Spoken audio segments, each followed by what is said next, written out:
Hey, TFC family, Faith Nation, everybody that's hanging out with us today. It's Pastor Vincent Campbell. Lady Felicia Campbell. And you normally say Lady C. Yeah, I know. You said Lady Felicia Campbell. You feeling kind of churchy tonight? No.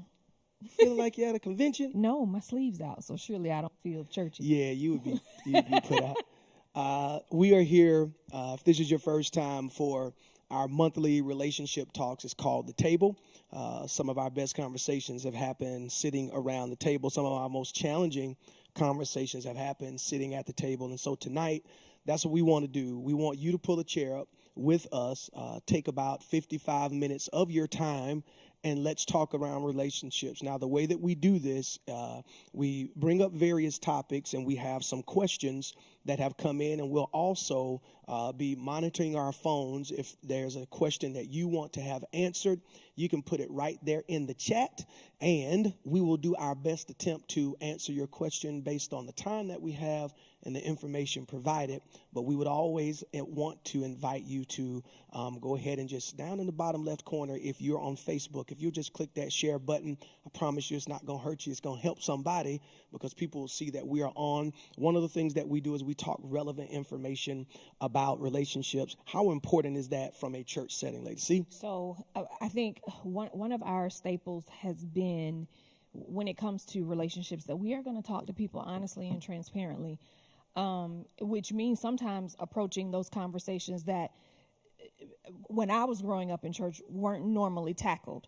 And I feel that in a society where information is in overload, it's vital for the church to have those honest and upfront conversations at all times, because people are looking for the Lord, but they're looking for truth and transparency too. And a lot of times they'll follow his way. They'll follow the truth. They'll follow godly kingdom advice if they can understand it and understand why. The day of, just do it, because the Bible says it.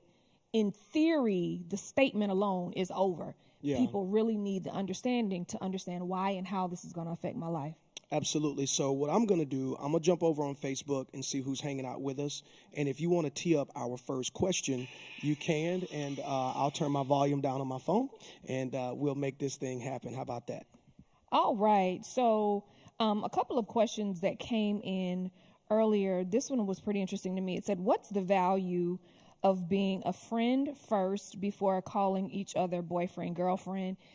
If you've been with us for a while, then you already may have an idea of how we're going to answer that question. But the value is you have the opportunity to get to know the person on surface level without the emotional investment, right, which can protect you in the long run. If you find out that it can protect from hurt feelings. It can protect from a person being let down with unrealistic expectations. So the concept is, I get to know you as a friend. We date as friends first. So there's the value. There's no emotional, physical, sexual value that is attached to it. We are friends only, and we're able to get to know each other and learn about each other first to see if we want to take the step in dating. Yeah, as I get ready to answer this question, Linda Coleman told us, hey, so tell Linda, hey. Hey, Miss Linda. Also, the reason that you need to be friends, the value in that is you don't want to get into a relationship with someone that you don't have a friendship with. You don't want to jump into something, start investing your heart, start investing your emotions into something that a person that you don't even have a basis. Because one of the things that you're going to need in the midst of a relationship when challenges come, you're going to need friendship in order to navigate the times and all of the things that come along with relationships. So I think that's a very, very good question. So what's your next one? What you got? Question number 2, how do you set in-law boundaries before marriage? How do you set in-law boundaries before marriage? This is definitely a conversation that should likely take place a few conversations potentially, in my opinion, that should take place in the engagement. Should in-laws have boundaries? Absolutely. Why should they? Well, I don't think it's just that the in-laws have boundaries. I think the couple has boundaries concerning the in-laws as well. So, meaning you and I would discuss parameters. So, will we loan money? Will we not loan money? Will we discuss each other and to what extent with the in-laws? And then, hey, can your mama just call you and be like in the middle of the night, or what are the boundaries? And I think you establish those with the couple. It's not that you sit down with your in-laws and you're like, yeah, let me give you your list of boundaries. I don't think it's that, but I do think the child helps to set the boundaries with their parents. And it's not the new spouse coming in that's bossing around the in-laws. The reason boundaries need to be set is because it's a newfound marriage, and the way that typically both of you come from different backgrounds, your family structures, all of the above. Now, our families had a lot of similarities, but still were very different. Yeah. And so with that, the way that her family structure operated, the way that my family structure operated was slightly different. And so we discussed what was up, what was down, all of the above, and you come to a mutual understanding. And what you have to do, especially for the man, you have to make sure that you are firm, but not forceful. I think that's a big one. You have to make sure you're firm, but not forceful. Firm with your family, how things are going to go. Firm with how you want things to happen with your wife, because check this out. Let's say she's an ultimate daddy's girl, and daddy always saves the day, and he just, he gets in a jam. Y'all get in a financial jam. He just shows up and saves the day, unwarranted. And you just got to talk that stuff out. And let's say you're a mama's boy, and mama always involved, and you sound like you sick, and mama just come over there with stew and juice, and she making a pallet on the couch, and your wife looking at you like, no. Right. So you just need to have those boundaries, and especially the money boundary. Yes. The money, how we're going to handle our money. That's a big one. That's a great question. It is, and it can expand into the family as well, not just the parents, but potentially whatever that dynamic is with the siblings as well. Because in some families, the siblings are the parent, and so even the siblings can, they're still relying on said sibling to come in and save the day. And so, but again, that is done very gently, and it's done with a lot of compassion.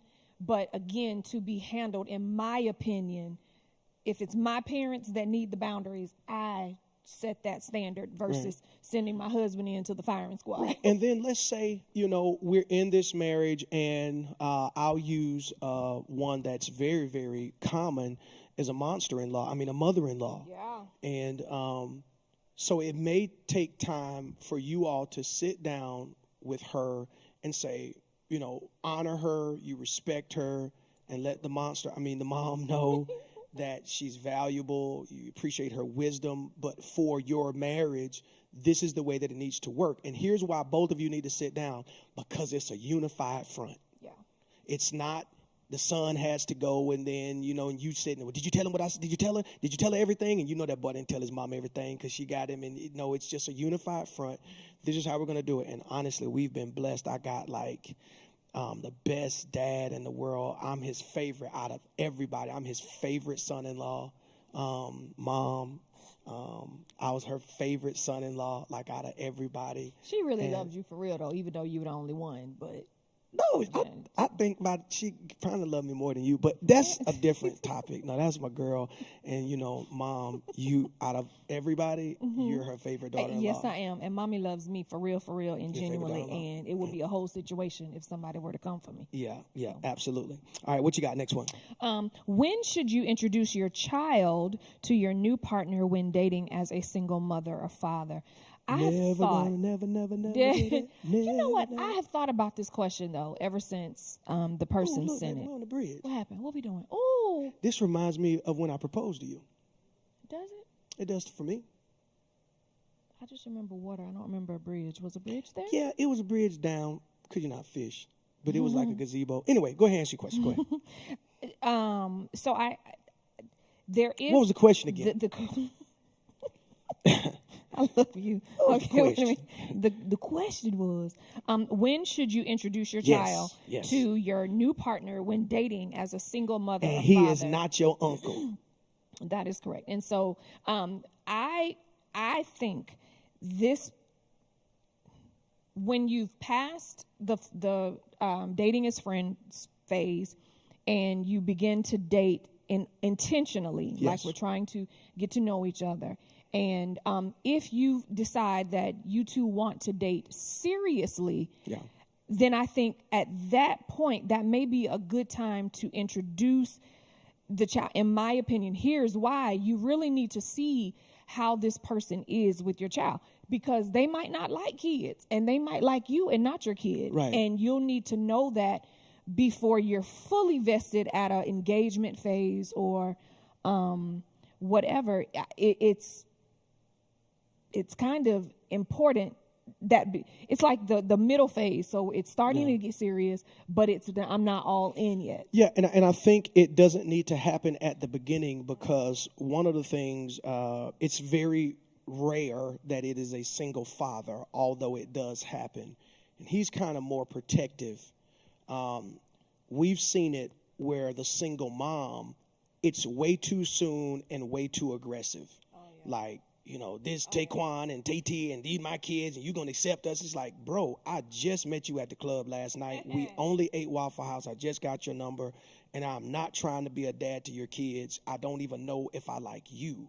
I think that approach and that pepper, because a lot of single moms are like that lioness, and they're very aggressive about their children. And like Lady C said, you have to figure out if this guy even like kids. He might just like you and might not be thinking that seriously or intently about moving forward. But I think once you find out, hey, we've built a friendship, nothing physical, nothing emotional, nothing financial. I'm not in debt to you. I'm not into you emotionally. If you leave right now, I'm not going to shed a tear. I'm not going to cry. You ain't got no toothbrush over my house, no drawers, none of that kind of stuff. We good. But see, I got to say that because No, you do. Because they have it anyway. But that's important, because I know sometimes kids learn by what they see, right? And so Right. you don't want people fanning in and out in front of your children. Men, you don't want your daughter or your son to see women fanning in and out. Same thing, ladies, you don't. This is not it. Trust us, for long-term effects of what your children are learning, we don't want that. You're modeling behavior. You say that a lot. Absolutely right. We're and See, so I'll be listening to you. Yeah, you do, husband. And so I think that's key. But you do eventually want to let your child know, hey, this is someone that mom might potentially be interested in, and then be prepared for whatever that looks like, because the child might not be happy. Because you remember, Absolutely. someone got engaged and the child was. Oh like, man, yeah, somebody got engaged and the child was heated. I'm He talking was hot. about you may have to be like prepared publicly. It was hot. Everybody was like, oh, and everybody's like, oh man, like you. But see, and here's another thing, parents. Kids are not emotionally tainted as we are. Right. They're fresh, they're vulnerable, they haven't had a lot of experiences, they don't understand the nuances of relationships. So when you bring someone around your child, they automatically are going to get attached to them. Little girls are going to see this male figure and start developing feelings for this man. A little boy is going to be like, it's a guy here now. You know what I'm saying? Even if I may have a relationship with my dad may be in another state, my dad may only have weekend visits, but here's another guy. And you're not even taking the time to say, hey, this is a guy that mommy likes, and I've been talking to him, and he's nice, and da-da-da-da. And they know that you've been going out on dates, and he treats you well. Hey, next weekend, I want you guys to meet, what's his name, and we're going to meet at McDonald's, and that. Like, do it the right way so your kids don't have emotional challenges in the event this thing don't go the way that you think it should, versus some of the things that we do in the heat of the passion, fanning people in and out. You hurt, the kids wondering what's going on, and they wondering why they got 15 uncles, you know.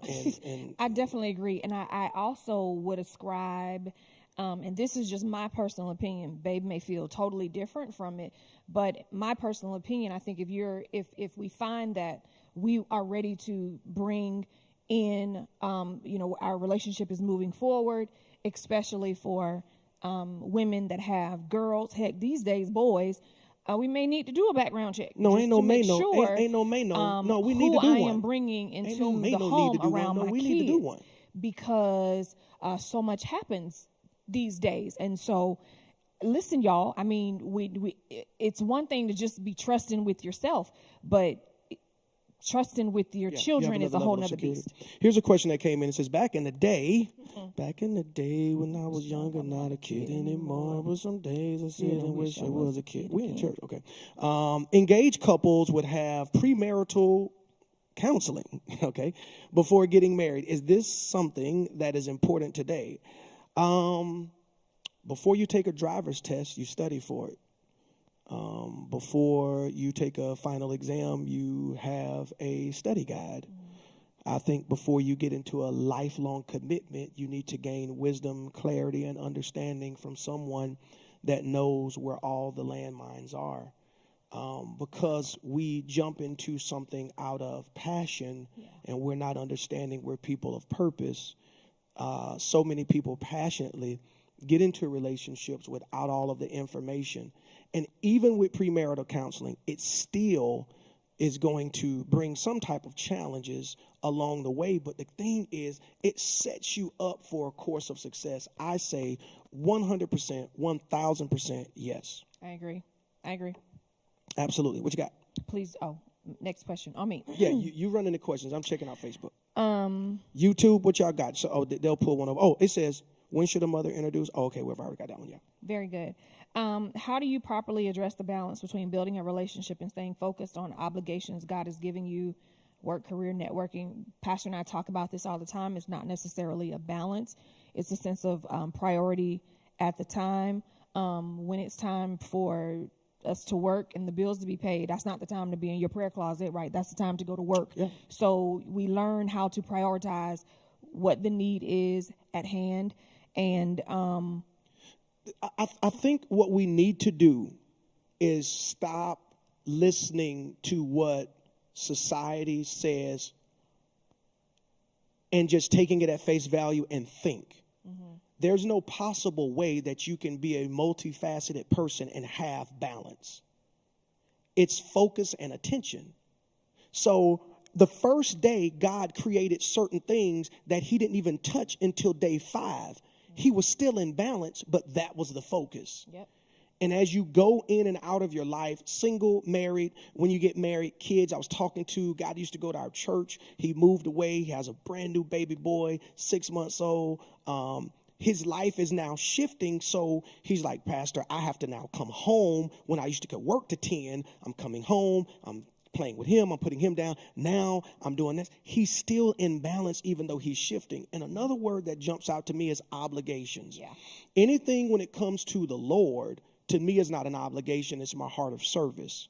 But the one break that I see or disconnect that I've seen for years with couples that are married or dating, because it really happens in the dating world. You got a girl that's like locked into her church, and then she gets with a guy that's not locked in at all. And then now her service has become an obligation. And now it's like, well, we can't go out. The grace for us was that both of us served. Yeah. In our dating, both of us served. In our marriage, both of us served. Right now, both of us still serve. We don't serve equally. Right. Of course not. I want you to be at home. I want you to take care of the kids. But when both people are rowing the boat, it doesn't look like I'm being taken away from her. We're doing something together, just as tomorrow is our date day. What are we doing? Are we going to IHOP or something like that tomorrow? What are we doing? We're going to do something. Anyway, that's our date time. Just as that time is significant together, our serve time is significant. And we just have grace for each other. And she knows that when I'm high in ministry doing something, and when I don't, like, here, very, very transparent. My routine, I'm at home every night. Unless I'm fishing and it's getting back warm. I hear you, Jesus. I'm at home every single night.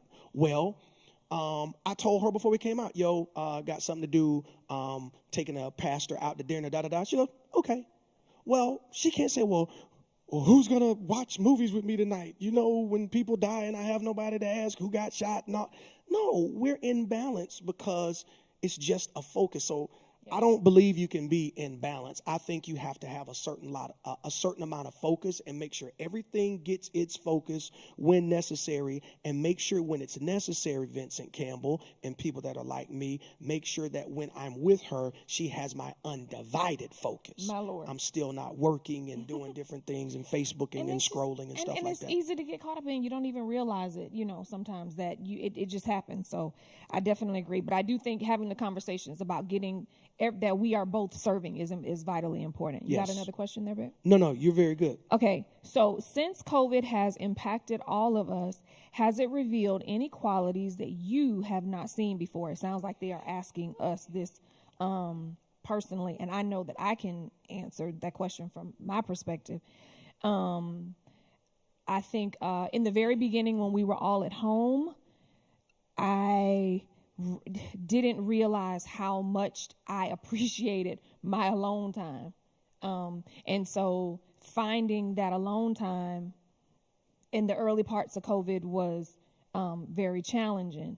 And as you know, things are kind of loosening up now, but I didn't realize how much being able to have those hours sometimes that you're able to just kind of get away and do your own thing. I didn't realize how not having that was impacting me until I felt like I was being closed in. So yes, that did. Read that question again, please. Since COVID has impacted all of us, has it revealed any qualities that you have not seen before? I'll share this one. I'm not a easily frustrated person. Now, I'm a very passionate person, and I may express myself like, man, why in the world, blah, blah, blah, blah, blah, blah, blah, blah, blah, blah. And I'm done with it. But that's just the way I express myself, not frustrated at all. But I saw that COVID, as a leader, as a mom, as a coach, as a supervisor, a CEO, as a person that's moving up in life, many of you that are watching, you carry a load. It's not the load that you carry because you're built for it. It's the length that you have to carry it. And so when everything happened with the pandemic, the entire operation of our church and life shifted. And so the load that you used to help with, you couldn't, because now you got the kids at home, we're cooking every night, and or something, and it shifted. So now I'm carrying the entire church load. Leaders that were pillars in our church are now carrying the one, cooking, all this stuff. So there was a lot of load on me. Cool. But it was the length of time that I carried the load, and I recognized that I was living a frustrated life, and that's not who I am. And I taught men about it, because you can be frustrated. That's cool. My pastor taught me that means your plan is not working. You just need to improvise and come up with a new plan. You're frustrated because you're success driven. I hope that ministers to someone. But then I seen how the spirit of frustration began to operate. And I talked to dads last week about how that spirit of frustration caused men to disconnect, and also how the enemy used our children to frustrate us. You're not used to consistently having that amount of noise when you're working in the house, consistently being asked questions because they get 8 hours at school and you're at work. So I saw myself being highly frustrated, and our sabbatical was the best thing that's ever happened to me since you and Jesus and the babies. That was the best thing ever. No, it was. And I think it's okay in this season. It is okay to say that I'm not okay. Walking around in a sense of denial, or that it's really all right. Even in our families, it is okay to say when you're not okay. Yeah. So you're able to either get help with whatever it is that you're going on, bring attention to yourself. That's not being selfish. It's honestly, it's probably one of the wisest things that you can do because of the type of season that we're in. Mm-hmm. And I know several ladies that have had to reach out and get help, even some men in this season, because it's been... Well, the thing is, God can't help what you hide. Yeah, he knows you're hiding it, but he's not going to go snatch it out of hiding. So to say I'm frustrated doesn't make me unhuman. Well, you're a pastor. Well, I didn't see in the Bible where pastors don't get frustrated. Right. Well, you're a man of God. That has nothing to do with frustration or someone feeling depressed or lonely or angry or cabin fever or, COVID has caused PTSD for a lot of people. You see what I'm saying? And so those type of things, when you can be transparent and say, hey, here's where I am, this is what's going on, that's when your friends, your family, or a professional or the Holy Spirit can step in and then bring comfort in that area. Absolutely. Absolutely. Do you have a question online yet? No. All right, single. It says, all of my friends are unwed and have children living together and seem happy. However, I am the only one single without kids, and I'm not getting any younger, and my time clock is ticking. How do I make sure not to rush blindly into a relationship?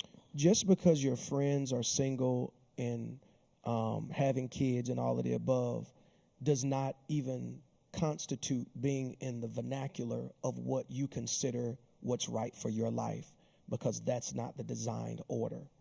You have to know the race that you are running and the path that you are on and what you require for your life. How do you not rush? You don't rush. You stop window shopping, and that's the one thing I was talking about that's a joy for us. We learn how to run our own race. Just because a person gets out ahead of you does not mean that they're going to finish ahead of you. Yeah. And we saw a lot of people. I'm telling you, I would tell her couples I was straight jealous of. They got their house before us. They had their kids before us. They got their nice cars before us. They took vacations before us. They did all of that stuff. But what we did is just celebrated them and ran our own race. Well, you're saying, well, now you're married. No, I saw single guys doing stuff well before me, but I just ran my race. You just have to know that if you do it God's way, it works. And that's what I was going to say. It really comes down to really trusting God blindly, whatever words you want to use, but submitting to the fact that if I am here and I love the Lord, I'm submitting to his will, I'm following his way. If I am here, I'm where I'm supposed to be. Like, I have to trust him. And if I'm having a hard time believing that I'm where I should be, I need to check my trust level with the Lord, because if I understand how much he loves me, and he really loves me, then I have to trust the plan and the path that I am on, that he is leading it and that he is guiding it. And everything that's shining is not gold. Like, it doesn't necessarily mean that everybody's, and maybe they are happy, maybe your friends are happy, but it has nothing to do with you. You have to trust this plan with God. You got to trust the path. Right. You have to. Here's a great question from YouTube. It says, is it okay to date someone who is separated but not divorced yet? In my book, absolutely, unequivocally, no. Because here's the thing. The truth of the matter is, on paper, by law, and by the Lord, they are still married. Yeah. So any type of interaction with this person, especially if you have feelings for them in your heart, the way you view them, that's lustful, that's adultery in your heart. Especially if you're being intimate with this person, which you should not be because you're not married and they're married. No, that's somebody else's husband. That's somebody else's wife. And then here's the thing that I would say, and I know this happens a lot, and it's going to be strong. Why would you trust someone that doesn't have the decency to follow process to disconnect from someone before they bring you into something? I wouldn't be able to trust you as a woman knowing that you were still married to a dude and talking to me, because you probably do it to me. I'm just wired weird, I guess, but I couldn't trust. I wouldn't trust nothing about you. And I understand sometimes some of the cases are different, legalities and different things, and she won't sign the paperwork and they can't track her down, and the court date is pushed back, and COVID got the divorce rate, for them going to court, they still arguing over the stuff or whatever. I ain't got nothing to do with that. Handle your business. Right. Before you even come to me talking about us being anything. And that's just problematic to me. And that ain't got nothing to do with Jesus. That ain't got nothing to do with me being a pastor. Just protocol and respect for process. What if you were the wife? Would you want another woman dating your husband and you're not officially, well, it don't matter, I'm over him? I don't think that's the wisest thing to do. I honestly would run. It's a lot of men out here, and there's a lot of women out here. I would run. I really, really would, because it's the foundation. It's not a solid foundation. I personally, even when I was a sinner, y'all, and I was not living for Jesus, I still had respect for people that was trying to please God, and in my wrong, I wouldn't mess with them. Now, if you was playing church, I play with you because I like to play. But if I saw a young lady that was really, really trying to live for Jesus, I ain't finna mess this girl up off her track, man. Why would you mess up someone with your unfinished business? And maybe I'm being a little bit too passionate about that, but I just don't think it's good. Yeah, I don't necessarily either, and I would not recommend it. So yeah, what do y'all agree? They ain't saying nothing. They ain't saying nothing. They're quiet tonight. Yeah, they're very quiet. They're very quiet. There's another question from YouTube. You see it? Yeah, I see it right here. We're going to ask this question, and I want to show you the impact that we're making. If you like this, would you go ahead and click share? Y'all are doing a great job with that. If you're on Facebook or YouTube, ask us a question. And just know that we're asking our questions, answering the questions just blindly from our heart, no judgment. We don't really know who's asking all of these questions, and we don't want you to feel any type of way. And we're just giving you our answer. You just have to simply do what you think is best for you. How do you feel about internet dating or dating apps? I think they're cool. They're not a part of our generation. You know, you got to walk up and spit game where I come from. You know what I'm saying? You got to walk up on and be like, yeah. What's up? You know what I'm saying? I really would hope. I'm so glad you didn't do me like that. You got to roll up on them and be like, what's up, shout? You know what I'm saying? But no, I think they're good because it's the way of the world. Correct. I think they're good, but I think you need to still take precaution. Catfishing is real. Don't fall in love with a profile. Fall in love with a person. I think once you see the profile, make sure the profile and the person matches. It's easy to make yourself look good on paper. I've seen a lot of teams look good on paper and lose because they don't have chemistry. So just because a person may look good, you put in your parameters, 6 feet, this amount of money, this, and then, 12 people pop up and you be like, okay, who looked the best? It's like the whole thing is kind of skewed. And if that's your focus, but if that's how you pick, cool. Mm-hmm. Dating apps and internet sites and all that kind of stuff, it's the way of the world. People get married, people fall in love, people in the church, people in the world. I think it's all game. I think it's all good. But just like walking up in the grocery store and meeting someone, you still need to take precaution. And just like on a dating app, you need to take precaution. So, but while you're getting your questions together, I want you, as we're talking about relationships, one of the things that we've done is intentionally built relationships within our community. So y'all hang on, don't go anywhere. It's not over. I want y'all to check this out and celebrate the relationship that we have with our local high school and the impact that TFC and Faith Nation made this past week. Check this out. Hey, TFC and Faith Nation, you did it again. You heard Pastor talk about Principal Parker and Tucker High School.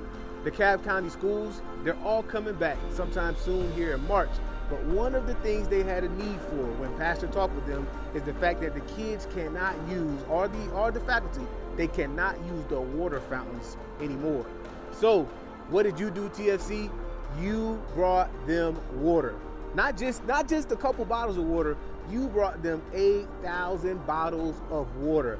TFC, and it's all because of your generosity. Faith Nation, it's all because of your generosity. You are being the church. Such a great job.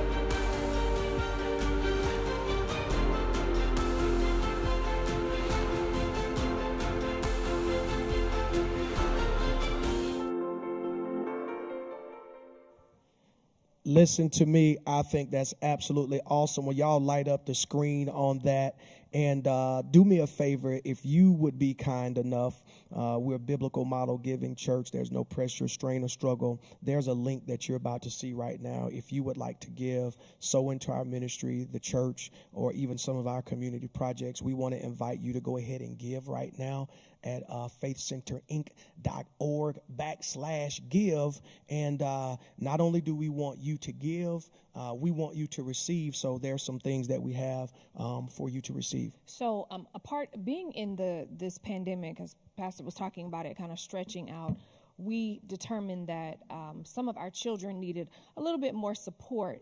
They're going through quite a bit, being away from their friends, not being able to maybe access the types of activities that they used to access, just a lot, losing family members. Some of them maybe struggling a little bit more with school being online than it was in person. And so we have youth counseling groups that are now active for your children and for their friends. They can do them virtually, or either they can do them in person. They started on this past Sunday, and so they alternate. So just pay close attention to your dates, but you can register either on the website, on the app, or if you're a partner, you likely have received an email. But yeah, I don't know if you can make that graphic. Yeah, they have that up there, and they can see that information. They have the give link, and I don't know if they have the registration link, but you can check that out for these groups. And our media team is doing a great job right now pivoting with us. If they can put that link in there, if you want your children to be able to register and make that happen. Yep, and so also along with that, this pandemic has been brutal, and there were a lot of hurting people, losing family members, losing friends. And so one of the other tools that we've provided for not only our church, but for your friends, for the community, is grief recovery. We have a trained technician here that will help walk us through the grieving process and how to recover, because it's been a lot. It has been a lot, and so we're recovering from the grief of losing loved ones. Some marriages have struggled. We've lost jobs. It's just been a lot. And so if you are in need of that assistance, that help, please definitely register. Again, they'll put the link in here. And then also, if not, you can go to the faithcenterinc.org website or the app as well, so you can register that way too. Yeah. All this information that we have on here is on the app. If you want to download the app, go ahead and do that, or go to our website and you see this absolutely free of charge. Church is picking up the tab, certified, cool people, and I love it because the people that are doing it are partners of our church. Yeah. I think that's super awesome. So let's jump back into relationships, and we're going to make this thing happen. So next question, and click share for us one more time, and let's make it happen. Let's go. Yes. So I saw a question in here I thought was interesting. Somebody asked. Talking about, I seen this. Talking about refocusing singles. Yeah. Why do single people feel insignificant when it comes to the time clock? I think insignificance has nothing to do with status. I think insignificance has to do with the state of your mind. Because you can be married and feel insignificant. So I don't want to put it just on singles. And I think that's all about an individual person's makeup. Because I was single, I was definitely not insignificant. Yeah, and I also think it's what you're putting the focus on. If you're putting the focus on being something that you're not, like always striving for something else versus maximizing who you are right now, what you have right now, and what you're doing, you have to value that where you are, what you have, and what you're doing is so important. And then I think that resonates to other people. Right. But like you said, it's in the mind. If we're looking at others thinking that they have it better than we do, or that singleness represents like leprosy or something. Yeah, and it doesn't. No, it is a very valuable time in your life. It is probably the most valuable time in your life as an individual. So yeah. I got a question here. This is a long one. Let's see what we got. Jada, I'm coming for you. What we got? Not coming for you like that, but I'm coming for your question, Ms. Jada RN. What do you do when you are newly dating and you find out that the other person purposefully did not tell you a few things about themselves? This is vital to a relationship as a whole that would have probably changed your decision, maybe. Sounds like, I don't know, Jada, but it sounds like you into old dude and you emotionally in there. And because you are emotionally in there, now that you found out some things, it's hard for you to make a decision. Here's my challenge. Here's my question to you. If you knew that then, you wouldn't have dated him now. So now that you know it, what's different? It's the same information. And so again, here's a person that got into a intimate feelings, emotions, heart, mind relationship with you, intentionally withholding information. And I know some people say, well, if I told you, you wouldn't have dated me. If I told you, you would have walked away and I didn't want to lose you. No, you have to give me the right to be transparent, to be truthful, to be honest with me. I think that I think that's a deal breaker.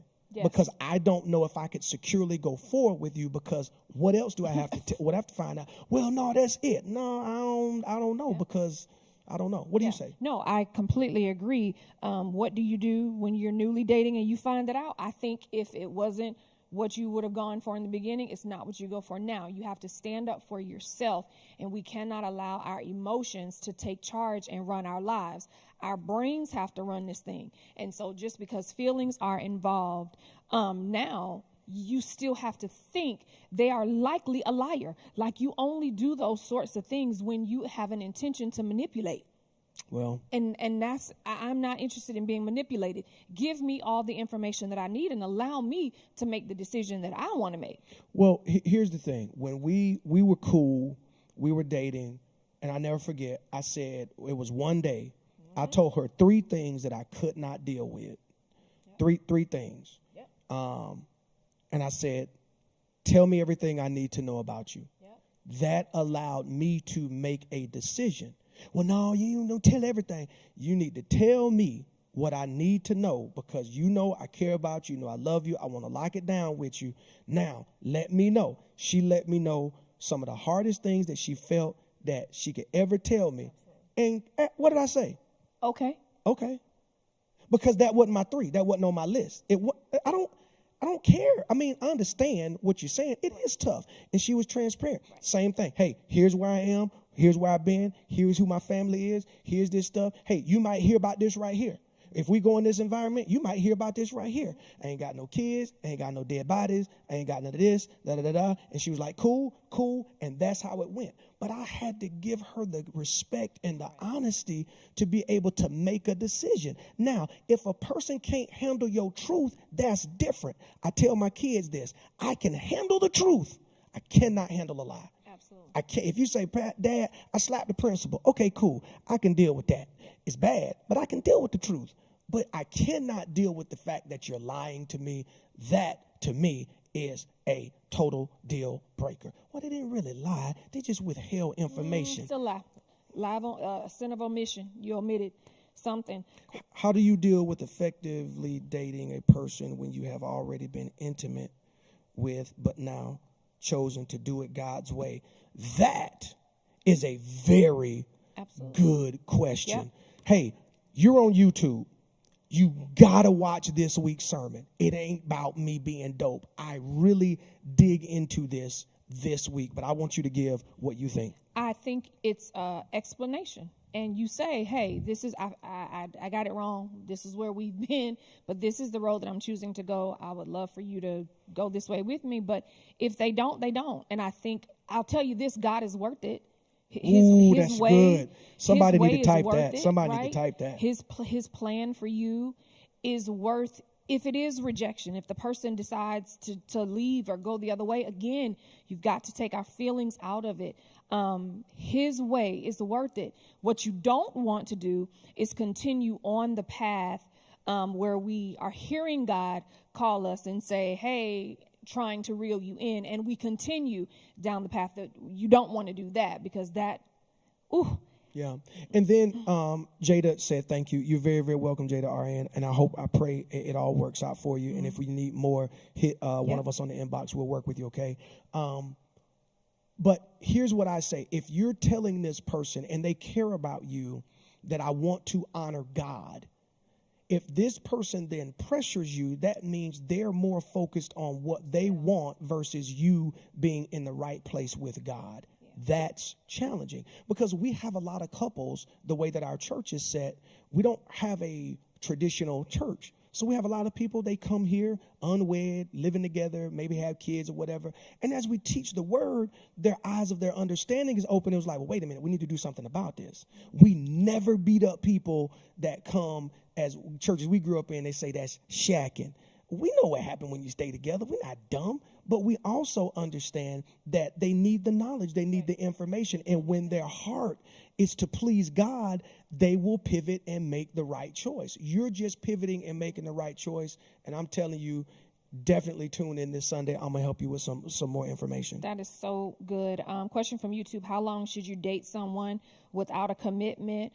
What do you mean a commitment? Right. And that's what I was going to. So it depends. Again, if the focus is I don't know what commitment dating is. as friends, maybe the person is not that into you, and I don't.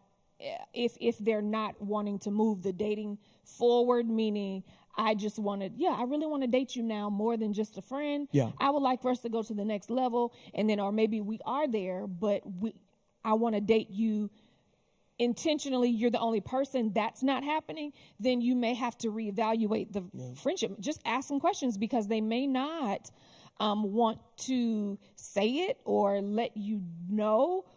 It could be a few reasons. Maybe they're not ready for a commitment. And so how long do you date someone? Listen, ladies, if you're a lady or a man, I don't know that I would give up the best years of my life. Right. But whether you 50 or 15, I would say, number one, not until you have enough information. Mm-hmm.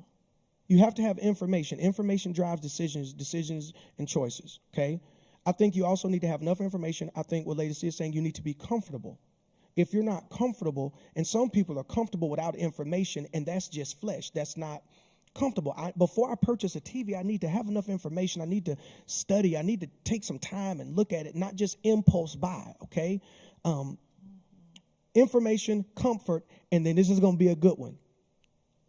Until you've taken them around 3 to 5 people that's not impressed with you. Because you get a lot of people that date people secretly and get all deep into somebody, and then they want to take them around their friends, and their friends are like, oh, she's no good. Oh, you just hating because she thick. No, I'm telling you, the girl got horns. She's no good, and you're not going to recognize it until it's too late. I think you don't get into any type of commitment until you're comfortable, until you have enough information, until you've taken around 3 to 5 people that's not impressed with you. Why do they not need to be impressed with me? Because they don't care how you think and or feel. They're going to tell you the truth. Most of us like to get around people that just want to side with us. Oh, girl, are you happy? You got a man. That dude is no good, and you need to get around somebody that'll tell you that, and that's my answer. And again, I hear it another kind of way. How you hear it? I hear it as maybe the Somebody person is you? not wanting to do the commitment. Like, how long am I supposed to date you and you won't commit to me?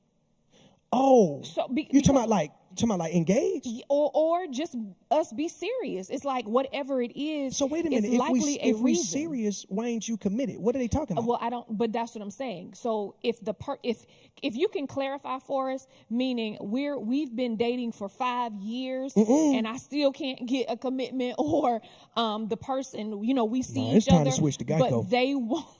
but they won't just commit to only dating me. They're still dating other people too.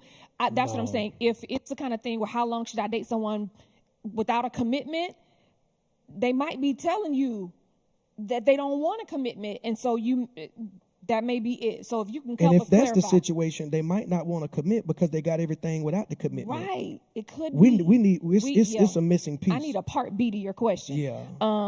Next question here.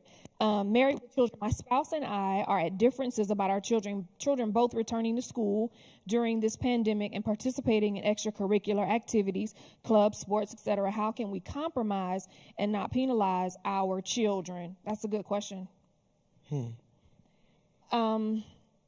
So Babe and I, of course, we have kids, and so we encountered the same thing, and we had to look at it from the child's perspective.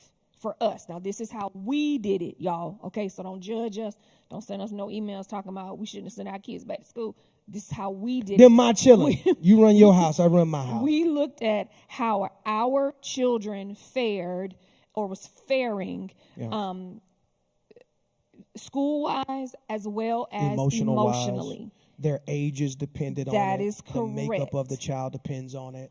The safety of the environment that they're going into depended on it, the school and or sports activity or whatever. And we made decisions individually, and we've morphed them over time. Correct. i.e., Madison is in drama. She didn't do drama initially. Time has changed. Now she's in drama this time. You know what I mean? The kids were at home. Then gradually, emotionally, socially, that type of deal. Yes. And we really focused on them because the truth of the matter is she was more ready than I was. My whole thing was my kid's going to be Rapunzel. But then I had to look at it a little bit differently. So I had to see it from their point of view. And we asked our children. Because you have some children, based on the information in the household or what they're reading or seeing on TikTok or friends are telling them, that may not want to go to school, and then you're telling your child to go to school, and you have the flexibility to stay home. I think it's a parental conversation. I think it's a consideration of the children, and I think you need to make the best decision for you. And please don't let other people run your house. Yeah. Because you have, like right now, it's vaccine conversation. And you have people that, I saw this meme the other day. It was hilarious, saying people popping mollies and all this kind of stuff, and they won't take a vaccine. Like, but the vaccine, it's your personal choice. Like you have some people that they're not taking it. Well, you can't preach that to people and make them feel like they're wrong for wanting the vaccine, or you're wrong for choosing that vaccine. You should get this vaccine because that vaccine came out before. Let people make their choice. If they want to take it, that's their choice. If they don't want to take it, that's their choice. You and your spouse feel empowered to make the decision that's best for your household. Yes, but I do think it should be a conversation, and depending on the age of the children, our children are a little older, therefore more responsible, understood the magnitude of it, of wearing the mask at all times, of washing their hands, of protecting themselves, so they understood more. So at certain stages, we have felt more comfortable of letting them go back to school but we just didn't do it. We saw our kids to some degree suffering. And so we could have been like, well, no, they don't need to, but we had to consider them. And so I just say, if your children at a certain age, try to consider them and make it a conversation. Yeah. But, your choice. I see the angry faces, but your choice. Yeah. And because again, that's one of the challenges with the world. We don't like it because that's your choice. That's fine. We're not frowning on your choice. Don't frown on another person's choice. That's their home. Those are their children. Now, notice, I didn't say keep your kids at home, nor did I say send your kids to school. We've done both. I'm saying be comfortable with your choice. Be comfortable if you take the vaccine. Be comfortable with not taking the vaccine, but don't make that the gospel for other people because you strongly feel a certain way about something. I think we can be in this world, disagree on things, but still be in peace. Oh, absolutely. Yeah. Absolutely. One other question. When should you discuss finances while dating? That's a wide open question, but I think you don't discuss. I think before you get serious with someone, you need to know their philosophy on finance. And I think before you get serious with someone, you should see how they handle situations. Yeah. I don't. That one's tricky too because just because you're dating someone, especially today, if I were dating somebody and they asked me questions like, "Well, how much money do you make?" and because that's not any of your business. So you mean to tell me if I took you out to Sizzler, you wouldn't give me your social? Yeah, I think, miss me with those types of conversations. That stuff is when you're seriously dating and you're considering maybe blending your lives together for marriage and you're approaching, because, there have been situations that we've had where people don't have financial conversations and then they get married and they jump in and they realize it was all a lie. There was a whole mountain. The best thing he got is his Jordans on and stuff like that. Yeah. So it definitely should, but closer to when you're serious, with a serious commitment of potentially going over into life, but still you only. Yeah, but if y'all just, having fun and just getting to know each other and y'all are friends and going out, catching a concert, stuff like that, no, I don't think you need to have a financial conversation at all. But I think there's a way that you can find out how they think about finance. I think there's a way that you can see how they handle their business and how they handle situations. how a person pays for food tells a lot about how they handle money. Just be open to different things and just check things out. Just be wise. But before you get very serious with a person, I think you need to know.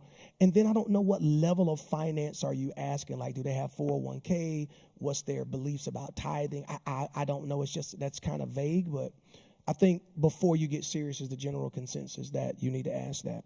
Yeah. Last question I have here, couple Bible studying. Is there any particular book in the Bible that would be good for a couple trying to study together? Yeah, I think couples Bible study is good, but I don't think it's for everyone. Agreed. Like couples prayers are good, but I don't think they're for everyone. I think the misnomer is that, I think that's where I use that word. I'm not sure. Is that because you are a Christian couple, you're supposed to do a Bible study together. Then it becomes like a force or joy or dread. Like, well, my mom and my dad, they are together 45 years and they did a Bible study together, so that's what we should do. Not necessarily.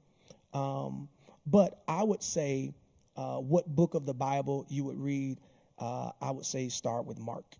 I say start with Mark. It's short, it's action, it's Jesus, bang, bang, bang. It gives you something to have dialogue about. I would go from Mark. I would go to Proverbs because both of you guys are going to need wisdom. I would go from there and just discuss the wisdom. And then if you want to go from there, I would go to Psalms to develop a praise life because you going to need one and understand God in a more intimate way. Yeah. But that's what I would say. Not necessarily. I mean, there are a lot of great books out that you could read and a lot of devotions and things like that. But I would just say start with Mark. It's very action-packed. And then go to Proverbs so you can gain wisdom, and then go to Psalms so you can get a deeper and more sensitive, intimate relationship with the Lord. And once you do those, I think you all be on a great page. But don't feel obligated that you have to read together, you have to pray together because you're in church. I don't see that written anywhere. And it seemed like to me in the late 90s, early 2000s, that was a real popular thing that couples did that together. And the most we've ever done is prayed together, and that didn't really last long. I was going to say, but maybe I wasn't spiritual enough because I don't know. Maybe you think that was the problem with me? Because that's great, but No, I don't. I'm not going to say it's a problem with you. I just don't think it was what you wanted to do because how I pray and what I pray and the time and length that I pray, you didn't. Like, I'm on a quest to read the Bible in a year. You wasn't interested in that. You was watching Dateline. Yeah. You know what I mean? Right, and I wanted to do my stuff in a devotional. What the one verse that the Lord wanted to tell me today? That little pink raggedy book Praise you had. the Lord. I remember that little pink That's book. the verse. Let me read let me meditate on that. God bless. And so it But as long as we're reading, long as we're studying, but I just like I think couples are cool that do that. We have our rhythm that works for us, but both of us are being spiritual. So let's see. How do you approach the intimacy question? There she go, Jada back. Jada! How do you approach the intimacy question to see if you are compatible before you get engaged or married? Jada, I think you just, see, intimacy and sex is two different things, but I think you think of talking about sex. You definitely need to have a conversation, I would say, while engaged, not before you're engaged. I don't think that's a conversation for an engaged couple because we didn't have that conversation until we were engaged. But it's a necessary conversation, and really it's something that I work with couples with in premarital counseling because it's a big part of marriage, but it's not the biggest part of marriage. Very good. So as singles, emotions run during the first couple months. Should you divert those emotions so your judgment isn't clouded? Or wear your emotions on your sleeve to show your vulnerability? What's your advice on managing your emotions to see where you're not being to God? You're going to ask 8 questions. Okay. So ladies, see what you got. So I'm going to tell you to hold off on your emotions in the very beginning. I think you can. There's nothing to be emotionally invested with a person. Yeah, I agree. No, I agree. I think you have to think. You have to think first. Don't confuse vulnerability with maybe being compassionate or being loving, kind. But the emotional part, you've got to. Going too hard too soon can be a turnoff to some people because it's like, I don't even know you yet. So I think you have to use your mind to think first in the process. That's one of the main things that we talk about. There's nothing to feel. Yeah. There's nothing. I don't know you to feel anything. Yeah. There's nothing to feel. We need to be thinking. And God gave you emotions and you can control them. And how do you not? Your judgment is clouded. Don't just think or wear your emotions on your sleeve to show your vulnerability. There's nothing to be vulnerable about based in the first couple months. And I'm only answering this based on the content that's in here. What is your advice on managing your emotions where you're not beginning to guard it? You, just like you said, you manage them. You don't let your emotions get the best of you. Like, I can't fall in love if I don't yield myself to fall in love. I can't live without you if I don't put myself in a position to think that I can't live without you. I need to see you every day, every waking moment. If I don't put myself there, I think that's when you're going a little bit too much. And what I will say, Brian, is that men have to sometimes do that to then show that we are connected, that we are engaged, that we are, compassionate or whatever. But I think that there's a time for that, and especially early on, it's not. But that doesn't mean that you have to be disconnected or not involved. But in the beginning of any relationship, you should be thinking and not feeling at all. There's nothing to feel. I don't know you. I have to get more information in order to feel anything about you. And let me tell y'all church folks something. Let me tell y'all church people something. Y'all watch out what that God done told me you my wife, and all of a sudden it's time to get married next week, and God told me you was my husband. Well, here's the thing that I tell you about that. If God told you, you be quiet and let him tell me. He'll tell, because why would he skip over me to tell you? I got ears too, okay? So a lot of times people, especially in church, we spiritualize stuff that's not spiritual. Dating is not spiritual. It's a business deal. It's two corporations coming together. And so I need to gain information about your corporation to see if I want to make an initial investment at all.